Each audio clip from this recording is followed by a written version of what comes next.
And gentleman, ರಾಜ್ಯ ಕಾಂಗ್ರೆಸ್ ಪಕ್ಷದಲ್ಲಿನ ಹಗ್ಗ ಜಗ್ಗಾಟಗಳು ಸದ್ಯಕ್ಕೆ ಮುಗಿಯುವ ಹಾಗೆ ಕಾಣ್ತಾ ಇಲ್ಲ. ಇವತ್ತು ಮತ್ತೊಂದು ಸುತ್ತಿನ ಆರೋಪ ಪ್ರತ್ಯಾರೋಪಗಳು ಉಭಯ ಬಣದ ನಾಯಕರ ನಡುವೆ ನಡೆದು ಬಿಟ್ಟಿದೆ. ವಸತಿ ಸಚಿವ ಜಮೀರ್ ಅಹಮದ್ ಖಾನ್ ಅಲ್ಪಸಂಖ್ಯಾತರ ನಾಯಕರ ಮೇಲೆ ನಡೀತಾ ಇರುವಂತಹ ಶಿಸ್ತು ಕ್ರಮಗಳ ಕುರಿತು ತಮ್ಮ ಮೌನವನ್ನು ಮುರಿದಿದ್ದಾರೆ. ಆಯಾ ನಾಯಕರ ಮೇಲೆ ಕ್ರಮ ಜರುಗಿಸುವ ಮೊದಲು ಸರಿಯಾದ ನೀತಿ ನಿಯಮಗಳನ್ನ ಪಾಲನೆ ಮಾಡಬೇಕಾಗಿತ್ತು. ಅಮಾನತು ಅಥವಾ ಉಚ್ಚಾಟನೆಗೂ ಮೊದಲು ಸಂಬಂಧಪಟ್ಟಂತಹ ನಾಯಕರಿಗೆ ನೋಟಿಸ್ ಅನ್ನ ಕೊಡಬೇಕಾಗಿತ್ತು, ನಂತರ ಕ್ರಮ ಜರುಗಿಸಬೇಕಾಗಿತ್ತು. ಆದರೆ ಅದು ಆಗಿಲ್ಲ ಅಂತ ಹೇಳಿ ನೇರವಾಗಿ ಡಿಕೆ ಶಿವಕುಮಾರ್ ಮೇಲೆ ಕಿಡಿಕಾರಿದ್ರು. ಸಚಿವ ಜಮೀರ್ ಆರೋಪಕ್ಕೆ ಪ್ರತಿಕ್ರಿಯೆ ಕೊಟ್ಟಿರುವಂತಹ ಕೆಪಿಸಿಸಿ ಅಧ್ಯಕ್ಷ ಮತ್ತು ಡಿಸಿಎಂ ಡಿಕೆ ಶಿವಕುಮಾರ್, ನನಗೆ ಯಾರ ಮೇಲೂ ವೈಯಕ್ತಿಕ ದ್ವೇಷ ಇಲ್ಲ, ಆದರೆ ಅಶಿಸ್ತು ಪಾಲಿಸುವವರನ್ನ ಪಕ್ಷ ಸಹಿಸಲ್ಲ ಅನ್ನುವಂತಹ ಮೂಲಕ ಜಮೀರ್ಗೆ ಪ್ರತ್ಯುತ್ತರವನ್ನ ಕೊಟ್ಟಿದ್ದಾರೆ. ಈ ಮೂಲಕ ಸಚಿವ ಜಮೀರ್ ಅಹಮದ್ ಖಾನ್ ಮತ್ತು ಡಿಸಿಎಂ ಡಿಕೆ ಶಿವಕುಮಾರ್ ನಡುವಿನ ಸಂಘರ್ಷ ಮುಂದುವರೆದಿದೆ. ಜೊತೆಗೆ ಸಿದ್ದರಾಮಯ್ಯ ಬಣದ ನಾಯಕರ ಅಶಿಸ್ತು ಸಹಿಸಲ್ಲ ಅನ್ನುವಂತಹ ಎಚ್ಚರಿಕೆಯನ್ನ ಡಿಕೆ ಶಿವಕುಮಾರ್ ಮತ್ತೊಮ್ಮೆ ರವಾನಿಸಿದ್ದಾರೆ. ಹಾಗಾಗಿ ಸದ್ಯಕ್ಕೆ ಕಾಂಗ್ರೆಸ್ ಪಕ್ಷದಲ್ಲಿ ಗೊಂದಲ, ಬಂಡಾಯ, ಆರೋಪ ಪ್ರತ್ಯಾರೋಪಗಳು ಮತ್ತೆ ಮುಂದುವರೆದಿವೆ. ಹಾಗಾದ್ರೆ ಇದರ ಪರಿಣಾಮ ಏನಾಗುತ್ತೆ? ಈ ಬಣ ಬಡಿದಾಟ ಯಾವಾಗ ಮುಗಿಯುತ್ತೆ? ಇದೆಲ್ಲ ನೋಡ್ಕೊಂಡು ಕಾಂಗ್ರೆಸ್ ಹೈಕಮಾಂಡ್ ಯಾಕೆ ಸುಮ್ಮನೆ ಕೈಕಟ್ಟಿ ಕುಳಿತಿದೆ? ಸಿಎಂ ಸಿದ್ದರಾಮಯ್ಯ ಡಿಕೆ ಬಣದ ವಿರುದ್ಧ ಕ್ರಮ ಕೈಗೊಳ್ತಾರಾ ಅನ್ನುವಂಥ ಪ್ರಶ್ನೆಗಳು ಕಾಂಗ್ರೆಸ್ ವಲಯದಲ್ಲಿ ತೀವ್ರವಾಗಿ ಚರ್ಚೆಯಾಗ್ತಾ ಇವೆ. ಹಾಗಾದ್ರೆ ಬನ್ನಿ ಈ ಬಗ್ಗೆ ಹೆಚ್ಚಿನ ಮಾಹಿತಿಯನ್ನ ಪಡೆಯೋಣ. ಡೆಸ್ಕ್ನಿಂದ ನೇರ ಸಂಪರ್ಕದಲ್ಲಿರುವಂತಹ ನನ್ನ ಸಹೋದ್ಯೋಗಿ ಹಬೀಬ್ ದಂಡಿ ಅವರಿಂದ. ನಾವು ಅವ್ರೇನೋ ಪಕ್ಷದ ವಿರೋಧಿ ಕೆಲಸ ಮಾಡಿದರೆ ತೆಗ್ದಿದ್ದು ತಪ್ಪಂತ ಹೇಳೋಕ್ಕಾಗಲ್ಲ. ನಾವು ಈಗ ಪಕ್ಷ ಏನಾರ ಇದ್ದರೆ ಏನಾರ ಯೋಚನೆ ಮಾಡಿ ತೀರ್ಮಾನ ಮಾಡಿ, ಅಂದರೆ ನಮ್ದು ಏನಂದರೆ ಆಯಿತು ಒಂದು ನೋಟಿಸ್ ಸರ್ವ್ ಮಾಡಿ ಅವ್ರು ರಿಪ್ಲೈ ತೊಗೊಂಡು ಆಮೇಲೆ ಮಾಡಬೇಕಂತ ಎಲ್ಲರದ್ದು ಅಭಿಪ್ರಾಯ. ಅದು ಎಸ್ ಹಬೀಬ್, ಏನಿದು ಜಮೀರ್ ಮತ್ತು ಡಿಕೆಶಿ ನಡುವಿನ ಮನಸ್ತಾಪ ಅಂತ ಹೇಳಿ?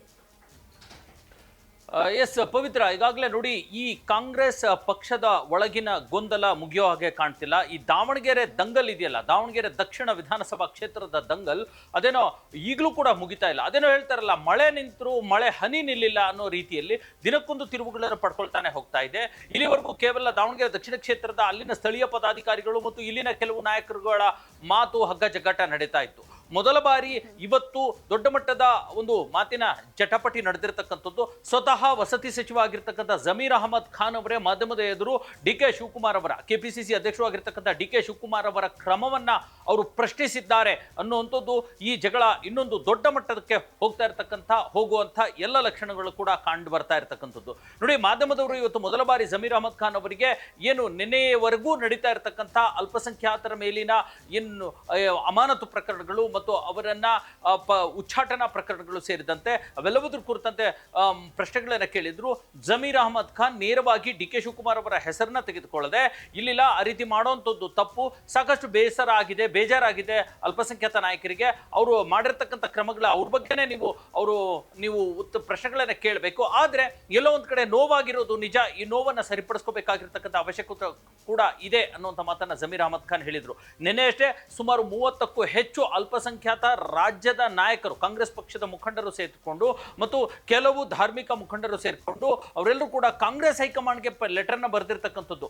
ಇದು ಒಂದು ರೀತಿಯ ಒಂದು ಸಮುದಾಯವನ್ನ ದಮನ ಮಾಡುವಂತ ಪರಿಸ್ಥಿತಿ ನಿರ್ಮಾಣವಾಗ್ತಾ ಇದೆ. ನೀವು ಹೀಗೆ ಮುಂದುವರೆದ್ರೆ ನಾವು ಬೇರೆ ದಾರಿನ ಕಂಡುಕೋಬೇಕಾಗತ್ತೆ, ಇದನ್ನ ಇಲ್ಲಿಗೆ ನಿಲ್ಲಿಸಿ ಅನ್ನುವಂಥ ಎಚ್ಚರಿಕೆಯನ್ನ ಹೈಕಮಾಂಡ್ಗೆ ಕೊಟ್ಟಿದ್ದಾರೆ. ಪವಿತ್ರ, ಓಕೆ, ಹಾಗಾದ್ರೆ ರಾಜ್ಯದ ಅಂದ್ರೆ 30 ಅಲ್ಪಸಂಖ್ಯಾತರ ಮುಖಂಡರು ಹೈಕಮಾಂಡ್ಗೆ ಪತ್ರ ಬರೆದಿರೋದು ಅಂದ್ರೆ ಜಮೀರ್ ಅವ್ರಿಗೆ ಎಲ್ಲಾದ್ರೂ ಒಂದ್ ಕಡೆ ಬಲ ಕೊಟ್ಟಿದ್ಯಾ ಅಂತ ಹೇಳಿ ಈ ಒಂದು ವಿಚಾರದ ಬಗ್ಗೆ ಮಾತನಾಡೋಕೆ? ಎಸ್, ಎಕ್ಸಾಕ್ಟ್ಲಿ ಪವಿತ್ರ, ನೀವು ಹೇಳಿದಾಗೆ ಅಲ್ಪಸಂಖ್ಯಾತ ಮುಖಂಡರ ಈ ಒಂದು ಪತ್ರ ಇದೆಯಲ್ಲ, ಅದು ಖಂಡಿತ ಜಮೀರ್ ಅಹಮದ್ ಅವರಿಗೆ ಟ್ರಿಗರ್ ಆಗಿದೆ ಮತ್ತು ಬಹುತೇಕ ಒಂದಷ್ಟು ರಾಜಕೀಯ ಲೆಕ್ಕಾಚಾರಗಳು ಹೇಳ್ತಾರೆ ಈ ಮುಖಂಡರ ಹಿಂದೆ ಜಮೀರ್ ಅಹಮದ್ ಕೂಡ ಇರಬಹುದು ಅನ್ನುವಂಥ ಮಾತುಕತೆಗಳು ಕೇಳಿ ಬರ್ತಾ ಇವೆ. ಅದನ್ನ ಪಕ್ಕಕ್ಕೆ ಇಟ್ಟರೂ ಕೂಡ ಈಗ ನಿನ್ನೆಯಿಂದ ಬೇರೆ ಬೇರೆ ರೀತಿಯ ಒಂದು ಬೆಳವಣಿಗೆಗಳು ನಡೀತಾ ಇವೆ. ಪವಿತ್ರ, ಮುಸ್ಲಿಂ ವರ್ಸಸ್ ಮುಸ್ಲಿಂ ಅನ್ನುವಂಥದ್ದಿಗೆ ಕಾಂಗ್ರೆಸ್ ಪಕ್ಷದಲ್ಲಿ ಆಗ್ಬಿಟ್ಟಿದೆ. ನೋಡಿ, 30 ಅಲ್ಪಸಂಖ್ಯಾತ ಮುಖಂಡರು ಕಾಂಗ್ರೆಸ್ ಹೈಕಮಾಂಡ್ಗೆ ಪತ್ರವನ್ನು ಬರೀತಾರೆ. ಕಾಂಗ್ರೆಸ್ ನಲ್ಲಿರ್ತಕ್ಕಂಥ ಅಲ್ಪಸಂಖ್ಯಾತ ಅಲ್ಪಸಂಖ್ಯಾತ ನಾಯಕರ ಮೇಲೆ ಕ್ರಮವನ್ನು ತೆಗೆದುಕೊಳ್ತಾ ಇದ್ದಾರಲ್ಲ ಅದರ ವಿರುದ್ಧ ದನಿಯನ್ನು ಎತ್ತುತ್ತಾರೆ. ನೀವು ಹೀಗೆ ಮಾಡೋದಾದ್ರೆ ನಾವು ಪಕ್ಷದಿಂದ ಸಿಡಿದೇಳಬೇಕಾಗತ್ತೆ, ನಮ್ಮ ಮತವನ್ನ ಬೆಂಬಲವನ್ನ ಬೇರೆ ಪಕ್ಷಕ್ಕೆ ನಾವು ಟಾರ್ಗೆಟ್ ಮಾಡಬೇಕಾಗುತ್ತೆ. ಮತ್ತು ಈಗಾಗಲೇ ದಶಕಗಳಿಂದ ನಾವು ಕಾಂಗ್ರೆಸ್ ಪಕ್ಷಕ್ಕೆ ನಿಷ್ಠರಾಗಿರ್ತಕ್ಕಂಥ ಮತದಾರರು ನೀವು ಯಾಕೆ ಈ ರೀತಿ ಮಾಡ್ತೀರಾ ಅನ್ನೋಂಥ ಪ್ರಶ್ನೆಯನ್ನ ಒಂದು ಸಮುದಾಯ ಒಂದು ಬಣ ಕೇಳ್ತಾ ಇದ್ರೆ, ಇನ್ನೊಂದು ಬಣ ಅದು ಜಮೀರ್ ಅಹಮದ್ ಅವರ ವಿರೋಧಿ ಬಣ ಆಗಿರಬಹುದು ಅಥವಾ ಡಿ ಕೆ ಶಿವಕುಮಾರ್ ಅವರ ಪರವಾಗಿರ್ತಕ್ಕಂಥ ಅಲ್ಪಸಂಖ್ಯಾತ ಮುಸ್ಲಿಂ ನಾಯಕರ ಬಣವಾಗಿರಬಹುದು, ಅವರು ನಿನ್ನೆ ಪತ್ರಿಕಾಗೋಷ್ಠಿಯನ್ನ ಮಾಡಿ ಜಮೀರ್ ಅಹಮದ್ ವಿರುದ್ಧವೇ ವಾಗ್ದಾಳಿಯನ್ನ ನಡೆಸ್ತಾರೆ. ಇಲ್ಲಿ ನೋಡಿ, ದಾವಣಗೆರೆಯಲ್ಲಿ ಏನು ಅಬ್ದುಲ್ ಜಬ್ಬಾರ್ ಅವರನ್ನ ಅಮಾನತು ಮಾಡಲಾಗಿದೆ, ಆ ಅಮಾನತು ಸರಿ ಇದೆ. ಅವರು ಪಕ್ಷ ವಿರೋಧಿ ಚಟುವಟಿಕೆಗಳನ್ನ ಮಾಡಿದ್ದಾರೆ. ಅವರು ದಾವಣಗೆರೆ ದಕ್ಷಿಣ ಕ್ಷೇತ್ರದಲ್ಲಿನ SDP ಅಭ್ಯರ್ಥಿಗೆ ಹಣ ಹಂಚಿಕೆ ಮಾಡಿರ್ತಕ್ಕಂಥ ವಿಡಿಯೋಗಳು ಎಲ್ಲವೂ ಕೂಡ ಸಾಕ್ಷ್ಯ ನಮ್ಮ ಬಳಿ ಇದಾವೆ. ನಾವು ಕೊಡ್ತೀವಿ, ಬೇಕಿದ್ರೆ ಯಾರಿಗೆ ಬೇಕಿದ್ರೆ ಕೊಡ್ತೀವಿ ಅನ್ನುವಂಥ ಮಾತನ್ನ ಅದೇ ಅಲ್ಪಸಂಖ್ಯಾತ ಮುಖಂಡರು ಮತ್ತು ಕಾಂಗ್ರೆಸ್ನ ಉಪಾಧ್ಯಕ್ಷರುಗಳು ಮೀಟಿಂಗ್ ಮಾಡಿ ಪ್ರೆಸ್ ಮೀಟ್ ಮಾಡಿ ಹೇಳಿರ್ತಕ್ಕಂಥದ್ದು. ಹಾಗಾಗಿ ಇಲ್ಲಿ ಸ್ಪಷ್ಟವಾಗಿ ಎರಡು ಬಣಗಳಾಗಿ ಅಲ್ಪಸಂಖ್ಯಾತ ಸಮುದಾಯ ವೋಟ್ ಅಲ್ಲಿನ ಮತದಾರರು ಮತ್ತು ನಾಯಕರು ಒಡೆದೋಗ್ಬಿಟ್ಟಿದ್ದಾರೆ. ಒಂದು ಸಿದ್ದರಾಮಯ್ಯನವರ ಪರವಾಗಿರ್ತಕ್ಕಂಥ ಬಣ, ಮತ್ತೊಂದು ಡಿ ಕೆ ಶಿವಕುಮಾರ್ ಅವರ ಪರವಾಗಿರ್ತಕ್ಕಂಥ ಬಣ.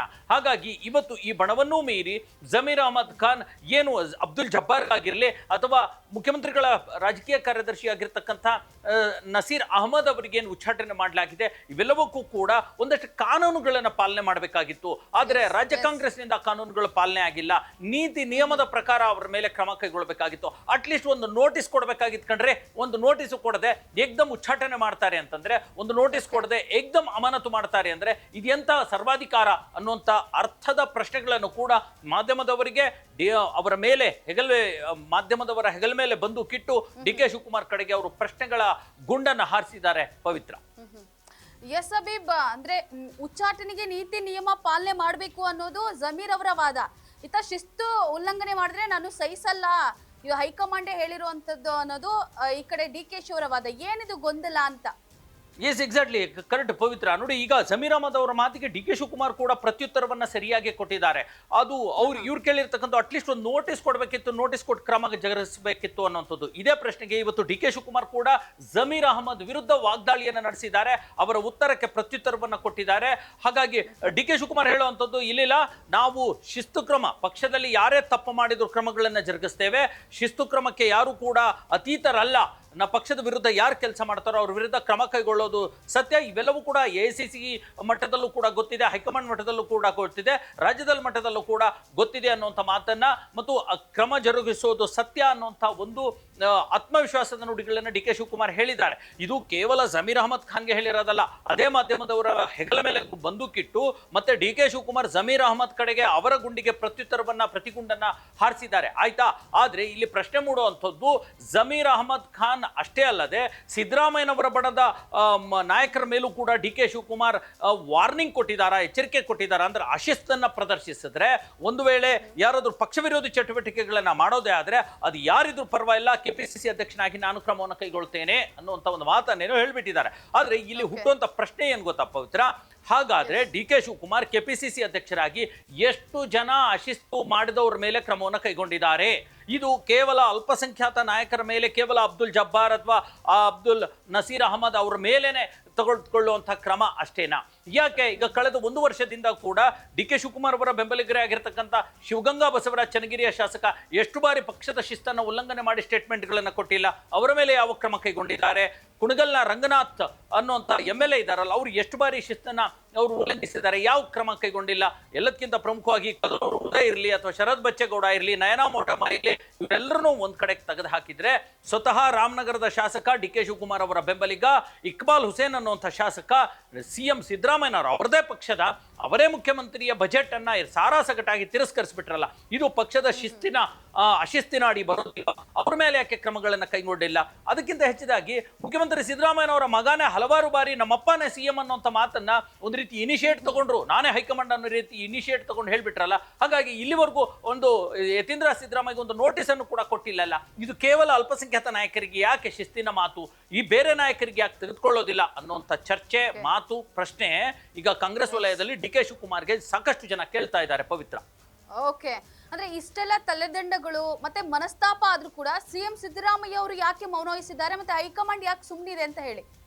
ಇದು ಒಂದು ರೀತಿ $1 ಮಿಲಿಯನ್ ಪ್ರಶ್ನೆ ಪವಿತ್ರ. ನೀವು ಕೇಳ್ತಾ ಇರ್ತಕ್ಕಂಥದ್ದು ಕಳೆದ ಹಲವಾರು ದಿನಗಳಿಂದ, ಅದರಲ್ಲೂ 1 ವರ್ಷದಿಂದ ಈ ಕುರ್ಚಿ ಕಿತ್ತಾಟ, ಆಮೇಲೆ ಅಧಿಕಾರ ಹಸ್ತಾಂತರ, ಪವರ್ ಶೇರಿಂಗ್ ಅನ್ನುವಂಥ ಮಾತುಗಳು ಏನು ಬರ್ತಾ ಇದೆ, ಇದೇ ಡಿ ಕೆ ಶಿವಕುಮಾರ್ ಮತ್ತು ಸಿದ್ದರಾಮಯ್ಯನವರ ನಡುವೆ ಮಾತು ಪ್ರತಿಮಾತು, ಏಟು ಎದುರೇಟು ಇವೆಲ್ಲವೂ ಕೂಡ ಏನು ನಡೀತಾನೆ ಬರ್ತಾ ಇದೆ. ಇವೆಲ್ಲವಕ್ಕೂ ಕೂಡ ಹೈಕಮಾಂಡ್ ಒಂದು ರೀತಿ ಬಾಯಿಗೆ ಬೀಗ ಹಾಕೊಂಡು ಕೂತ್ಕೊಂಡು ಬಿಟ್ಟಿದೆ. ಇವತ್ತು ಅದು ರಾಷ್ಟ್ರ ಮಟ್ಟದಲ್ಲಿ ಅಥವಾ ಮುಖ್ಯಮಂತ್ರಿ ಸೀಟಿನ ಮಟ್ಟದಲ್ಲಿ ನಡೀತಾ ಇರತಕ್ಕಂಥ ಚರ್ಚೆ, ಗುದ್ದಾಟ, ಈ ಗದ್ದಲ ಇವತ್ತು ಯಾವುದೋ ಲೋಕಲ್ ಮಟ್ಟಕ್ಕೂ ಇಳಿದು ಬಿಟ್ಟಿದೆ. ಒಬ್ಬ MLC ನ ಅಮಾನತು ಮಾಡುವಂತ ಮಟ್ಟಕ್ಕೂ ಇಳಿದು ಬಿಟ್ಟಿದೆ. ಹಾಗಿದ್ರೂ ಕೂಡ ಹೈಕಮಾಂಡ್ ಆಗಲಿ ಅಥವಾ ಇಲ್ಲಿನ ಒಂದು ಆಡಳಿತದ ಒಂದು ಮುಂದಾಳುವಾಗಿರ್ತಕ್ಕಂಥ ದಳಪತಿ ಆಗಿರ್ತಕ್ಕಂಥ ಮುಖ್ಯಮಂತ್ರಿಗಳಾಗಲಿ ಯಾವುದೇ ಕ್ರಮವನ್ನು ಕೈಗೊಳ್ತಾ ಇಲ್ಲ. ನೋಡಿ, ಮುಖ್ಯಮಂತ್ರಿಗಳಿಗೆ ಪಕ್ಷದ ವಿಚಾರಗಳಲ್ಲಿ ಕ್ರಮ ಕೈಗೊಳ್ಳಕ್ಕೆ ಬರದೇ ಇದ್ರು ಕೂಡ ತಮ್ಮದೇ ರಾಜಕೀಯ ಕಾರ್ಯದರ್ಶಿಯನ್ನ ಉಚ್ಚಾಟನೆ ಮಾಡ್ತಾರೆ ಅಂತಂದ್ರೆ ಇದು ಕೇವಲ ನಸೀರ್ ಅಹಮದ್ ಸೋಲಲ್ಲ, ಇದು ನೇರವಾಗಿ ಮುಖ್ಯಮಂತ್ರಿ ಸಿದ್ದರಾಮಯ್ಯನವರ ಸೋಲು. ಇಷ್ಟಾದ್ರೂ ಕೂಡ ಅವರು ದನಿ ಎತ್ತುತ್ತಾ ಇಲ್ಲ, ಹೈಕಮಾಂಡ್ ಎದುರುಗಡೆ ಒಂದು ಮಾತು ಹೇಳ್ತಾ ಇಲ್ಲ. ಯಾಕೆ ಈ ರೀತಿ? ಇದು ಪಕ್ಷದ ವರ್ಚಸ್ಸಿಗೆ ಧಕ್ಕೆ ಆಗುವಂಥದ್ದು. ಇದು ಯಾಕೆ ನೀವು ಈ ತರ ಕ್ರಮಗಳನ್ನು ಕೈಗೊಳ್ತಾ ಇದ್ದೀರಿ ಅನ್ನುವಂಥ ಒಂದು ಮಾತನ್ನು ಕೂಡ ಸಿದ್ದರಾಮಯ್ಯ ಹೇಳ್ತಾ ಇಲ್ಲ ಅನ್ನುವಂಥ ಪ್ರಶ್ನೆ ರಾಜ್ಯ ಕಾಂಗ್ರೆಸ್ನಲ್ಲಿ ಹುಟ್ಕೊಳ್ತಾ ಇರ್ತಕ್ಕಂಥದ್ದು. ಇಷ್ಟೆಲ್ಲ ರಾಜ್ಯದಲ್ಲಿ ನಡೀತಾ ಇದ್ರು ಕೂಡ ಹೈಕಮಾಂಡ್ ನಾಯಕರು ಏನ್ ಮಾಡ್ತಾ ಇದ್ದಾರೆ, ರಾಹುಲ್ ಗಾಂಧಿ ಏನ್ ಮಾಡ್ತಾ ಇದ್ದಾರೆ, ಎಲ್ಲದಕ್ಕಿಂತ ಪ್ರಮುಖವಾಗಿ ರಾಜ್ಯದಿಂದ ಪ್ರತಿನಿಧಿಸುವಂತ AICC ಅಧ್ಯಕ್ಷರು ಆಗಿರ್ತಕ್ಕಂಥ ಹಿರಿಯ ರಾಜಕಾರಣಿ ಮಲ್ಲಿಕಾರ್ಜುನ ಖರ್ಗೆ ಅವರು ಯಾಕೆ ಕೈ ಮೇಲೆ ಕೈ ಹೊತ್ತು ಕುತ್ಕೊಂಡು ಬಿಟ್ಟಿದ್ದಾರೆ, ಏನು ಮಾಡಕ್ ಆಗ್ತಾ ಇಲ್ವಾ ಪರಿಸ್ಥಿತಿ ಅನ್ನುವಂಥದ್ದು. ಈ ಒಂದು ಚರ್ಚೆ ಇವತ್ತು ಕಾಂಗ್ರೆಸ್ ಪಕ್ಷವನ್ನ ಎಲ್ಲಿಗೆ ತೆಗೆದುಕೊಂಡು ಹೋಗುತ್ತೆ? ಈ ಮುಂಬರುವಂತ 2028ರ ಚುನಾವಣೆಗೆ ಇದು ದೊಡ್ಡ ಹೊಡೆತವನ್ನ ಕೊಡಲಿದೆಯಾ? ಬಿಜೆಪಿ ಮತ್ತು JDS ಆಗಿರ್ತಕ್ಕಂಥ ವಿಪಕ್ಷಗಳಿಗೆ ದೊಡ್ಡ ಅಸ್ತ್ರ ಕೊಡಲಾಗತ್ತಾ? ಅಲ್ಲದೆ ಏನು ಅಲ್ಪಸಂಖ್ಯಾತರ ಮೇಲೆ ಕ್ರಮಗಳನ್ನು ಕೈಗೊಳ್ಳಲಾಗ್ತಾ ಇದೆ, ಇದು ಅಲ್ಪಸಂಖ್ಯಾತ ಮತದಾರರು ಮತ್ತು ಸ್ಥಳೀಯ ನಾಯಕರು ಬೇರೆಯದೇ ಆಗಿರ್ತಕ್ಕಂಥ ಪರ್ಯಾಯ ರಾಜಕಾರಣದ ಕಡೆ ಕಾಂಗ್ರೆಸ್ ಪಕ್ಷವನ್ನು ಬಿಟ್ಟು ಯೋಚನೆ ಮಾಡೋ ರೀತಿ ಪರಿಸ್ಥಿತಿಗಳನ್ನು ಹುಟ್ಟು ಹಾಕುತ್ತಾ? SDPI ಇದೆ, AIMA ಇದೆ, ಹಾಗಾಗಿ ಅಸಾದುದ್ದೀನ್ ಓವೈಸಿಯ ಒಂದು ಪಾರ್ಟಿ ಇದೆ, SDPI ಯಲ್ಲೂ ಕೂಡ ಇರತಕ್ಕಂಥದ್ದು, ಅಥವಾ ಆಮ್ ಆದ್ಮಿ ಪಾರ್ಟಿ ಬರುವಂತ ಸಾಧ್ಯತೆ ಇದೆ, ಸ್ಥಳೀಯ ಪಾರ್ಟಿಗಳಿದ್ದಾವೆ, ಅಥವಾ ಪಕ್ಷೇತರರಾಗಿಯೇ ನಿಂತ್ಕೊಂಡು ಚುನಾವಣೆಯಲ್ಲಿ ಕಂಟೆಸ್ಟ್ ಮಾಡಿ ಮುಸ್ಲಿಂ ಮತದಾರರನ್ನ ಡೈವರ್ಟ್ ಮಾಡುವಂತ ಸಾಧ್ಯತೆಗಳು ಕೂಡ ಇರತಕ್ಕಂಥದ್ದು. ಯಾಕೆ ಇದು ಕಾಂಗ್ರೆಸ್ಸಿಗೆ, ಕಾಂಗ್ರೆಸ್ ಪಕ್ಷಕ್ಕೆ, ಹೈಕಮಾಂಡ್ಗೆ ಗೊತ್ತಾಗ್ತಾ ಇಲ್ಲ? ಯಾಕೆ ಬಾಯಿ ಮುಚ್ಕೊಂಡು ಕುತ್ಕೊಂಡಿದ್ದಾರೆ ಅನ್ನುವಂಥ ಪ್ರಶ್ನೆಗೆ ಸ್ವತಃ ಹೈಕಮಾಂಡೇ ಉತ್ತರ ಕೊಡಬೇಕಿದೆ. ಯಾಕೆ ಡಿ ಕೆ ಶಿವಕುಮಾರ್ ಈ ರೀತಿ ಸರ್ವಾಧಿಕಾರಿ ತರ ಕೇವಲ ಒಬ್ಬರ ಮೇಲೇನೆ ವರ್ತಿಸ್ತಾ ಇದ್ದಾರೆ, ಎಲ್ಲರ ಮೇಲೆ ಯಾಕೆ ಕ್ರಮ ಕೈಗೊಳ್ತಾ ಇಲ್ಲ? ಶಿಸ್ತನ್ನು ಪಾಠ ಮಾಡೋ ಡಿ ಕೆ ಶಿವಕುಮಾರ್ ಎಲ್ಲರ ಮೇಲೂ ಕೂಡ ಈ ಶಿಸ್ತನ್ನು ಕ್ರಮವನ್ನು ಯಾಕೆ ಜರುಗಿಸ್ತಾ ಇಲ್ಲ ಅನ್ನುವಂಥ ಪ್ರಶ್ನೆಗೆ ಹೈಕಮಾಂಡ್ ಉತ್ತರ ಕೊಡಬೇಕಿದೆ. ಎಸ್ ಹಬೀಬ್, ಕೊನೆಯದಾಗಿ ಅಂದ್ರೆ 2028ರ ವಿಧಾನಸಭಾ ಅಂದ್ರೆ ಚುನಾವಣೆಯ ಮೇಲೆ ಅಂದ್ರೆ ಈ ಒಂದು ವೋಟ್ ಬ್ಯಾಂಕಿಂಗ್, ಅಲ್ಪಸಂಖ್ಯಾತರ ವೋಟ್ ಬ್ಯಾಂಕಿಂಗ್ ಏನಾದ್ರೂ ಪರಿಣಾಮ ಬೀರಬಹುದಾ ಅಂತ ಹೇಳಿ ಈ ಘಟನೆಗಳೆಲ್ಲ? ನೋ ಡೌಟ್ ಪವಿತ್ರ. ಈಗಾಗಲೇ ರಾಜ್ಯ ಸರ್ಕಾರದ ಹಲವಾರು ವೈಫಲ್ಯಗಳು ಈಗಾಗಲೇ ರಾಜ್ಯದ ಜನರಿಗೆ ತಲೆ ಕೆಟ್ಟು ಹೋಗ್ಬಿಟ್ಟಿದೆ. ವಿಪಕ್ಷಗಳಿಗೆ ದೊಡ್ಡ ಅಸ್ತ್ರಗಳು ಸಿಕ್ಕಾಗಿದೆ. ಗ್ಯಾರಂಟಿ ಯೋಜನೆಗಳು ಸರಿಯಾಗಿ ಜನರುಗಳಿಗೆ ತಲುಪ್ತಾ ಇಲ್ಲ, ಗೃಹಲಕ್ಷ್ಮಿಯ ಹಣ ಸರಿಯಾಗಿ ತಲುಪ್ತಾ ಇಲ್ಲ, ಯುವ ನಿಧಿಯ ಹಣ ಅಂತೂ ಸಿಗ್ತಾನೆ ಇಲ್ಲ, ಇನ್ನಿತರ ಯೋಜನೆಗಳಲ್ಲೂ ಕೂಡ ಕುಂಡ್ಕೊಳ್ತಾ ಸಾಕ್ತಾ ಇವೆ. ಸರ್ಕಾರದಲ್ಲಿ ಯಾವುದೇ ರೀತಿಯ ಅಭಿವೃದ್ಧಿಯ ಕೆಲಸಗಳು ಆಗ್ತಾ ಇಲ್ಲ, ಬರೀ ಸಾಲ ಇಸ್ಕೊಂಡು ಬಂದು ರಾಜ್ಯ ಸರ್ಕಾರ ನಡೆಸುವಂಥದ್ದಾಗಿದೆ. ಎಷ್ಟೋ ಒಂದು ಕಚೇರಿಗಳಿಗೆ ಅಥವಾ ಇಲಾಖೆಗಳಿಗೆ ಸಂಬಳ ಕೊಡ್ಲಿಕ್ಕೂ ಹಣ ಇಲ್ಲ. ಜೊತೆಗೆ ಪಕ್ಷದ ಒಳಗಿನ ಮತ್ತು ಕಾಂಗ್ರೆಸ್ ಪಕ್ಷದ ಒಳಗಿನ, ಕಾಂಗ್ರೆಸ್ ಸರ್ಕಾರದ ಒಳಗಿನ ಹಗ್ಗ ಜಗ್ಗಾಟ, ಅಧಿಕಾರಕ್ಕಾಗಿ ಕಿತ್ತಾಟ ಮತ್ತು ಸಚಿವ ಸಂಪುಟ ವಿಸ್ತರಣೆಗಾಗಿ ಒಡದಾಟಗಳು, ಬಡದಾಟಗಳು, ಇವರ ಮೇಲೆ ಅವರು, ಅವ್ರ ಮೇಲೆ ಇವರು ಚಾಟಿಗಳನ್ನು ಹೇಳ್ಕೊಳ್ತಾ ಇರತಕ್ಕಂಥದ್ದು. ಬೆಂಗಳೂರಿನಿಂದ ಹಿಡಿದು ದೆಹಲಿಯವರೆಗೂ ಒಂದು ರೀತಿಯ ಬಡಿದಾಟ, ಬಂಡಾಯ, ಇವೆಲ್ಲವೂ ಕೂಡ ಕಾಂಗ್ರೆಸ್ ಸರ್ಕಾರದ ಮತ್ತು ಕಾಂಗ್ರೆಸ್ ಪಕ್ಷದ ವೈಫಲ್ಯಗಳನ್ನು ಎತ್ತಿ ಇಡ್ತಾ ಇದೆ ಜನಗಳ ಎದುರುಗಡೆ. ಈ ನಡುವೆ ಈ ತರದ ಪ್ರಕ್ರಿಯೆಗಳಿದಾವಲ್ಲ, ಏಕ್ದಮ್ ಕ್ರಮಗಳನ್ನು ತೆಗೆದುಕೊಂಡು ಬಿಡೋದು, ತಮ್ಮ ಪಾರಂಪರಿಕ ಮತದಾರರಾಗಿರ್ತಕ್ಕಂಥವ್ರನ್ನೇ ತುಳಿದು ಬಿಡೋದು, ಆ ನಾಯಕರನ್ನೇ ಅವ್ರ ಮೇಲೆ ಕ್ರಮ ಜರುಗಿಸಿ ಸಾರಾಸಗಟಾಗಿ ತಿರಸ್ಕರಿಸೋದಿದೆಯಲ್ಲ, ಖಂಡಿತವಾಗಿಯೂ 2028ರಲ್ಲಿ ಇದು ಪರಿಣಾಮ ಬೀರುತ್ತೆ. ಬಿಜೆಪಿ ಮತ್ತು JDSಗೆ ಇದೊಂದು ರೀತಿಯ, ನಾನು ಹೇಳ್ತಾ ಇರ್ತೀನಿ, ತುಪ್ಪ ಜಾರಿ ರೊಟ್ಟಿ ಮೇಲೆ JDS ಅಥವಾ ಬಿಜೆಪಿಯ ರೊಟ್ಟಿಯ ಮೇಲೆ ಬಿದ್ದ ಹಾಗೆ ಆಗ್ತಾ ಇದೆ. ಈಗಲೇ ಎಚ್ಚೆತ್ಕೊಂಡ್ರೆ ಸರಿ ಇದೆ. ಯಾಕಂದ್ರೆ ಇನ್ನು ಉಳಿದಿರ್ತಕ್ಕಂಥ 1.5-2 ವರ್ಷಗಳಲ್ಲಿ ರಾಜ್ಯ ಸರ್ಕಾರದ ಸಾಧನೆಗಳು ಅಥವಾ ತಾವು ಕೊಟ್ಟಿರ್ತಕ್ಕಂಥ ಚುನಾವಣಾ ಪ್ರಣಾಳಿಕೆಗಳ ಆಶ್ವಾಸನೆಗಳು ಪೂರೈಸಿರ್ತಕ್ಕಂಥದ್ದು, ಅಥವಾ ಜನಪರವಾಗಿರ್ತಕ್ಕಂಥ ಆಡಳಿತವನ್ನು ಕೊಡುವಂಥದ್ದು, ಅಥವಾ ನಾವು ಒಗ್ಗಟ್ಟಾಗಿದ್ದೀವಿ ಅನ್ನುವಂಥದ್ದು ಸಾರುವಂಥದ್ದು ಕಾಂಗ್ರೆಸ್ ಪಕ್ಷದ ನಾಯಕರಿಂದ ಆದರೆ ಸರಿ. ಇಲ್ಲ ಅಂದ್ರೆ 28ಕ್ಕೆ ಖಂಡಿತ ದೊಡ್ಡ ಪಾಠವನ್ನ ರಾಜ್ಯದ ಮತದಾರರು, ಪ್ರಮುಖವಾಗಿ ಅಲ್ಪಸಂಖ್ಯಾತ ಮತದಾರರು ಕಲಿಸುವಂತ ಎಲ್ಲ ಸಾಧ್ಯತೆಗಳು ಇವೆ. ಪವಿತ್ರ. ಓಕೆ, ಆಲ್ ರೈಟ್ ಹಬೀಬ್, ಧನ್ಯವಾದ ತಮ್ಮೆಲ್ಲ ಡೀಟೇಲ್ಸ್ಗಾಗಿ.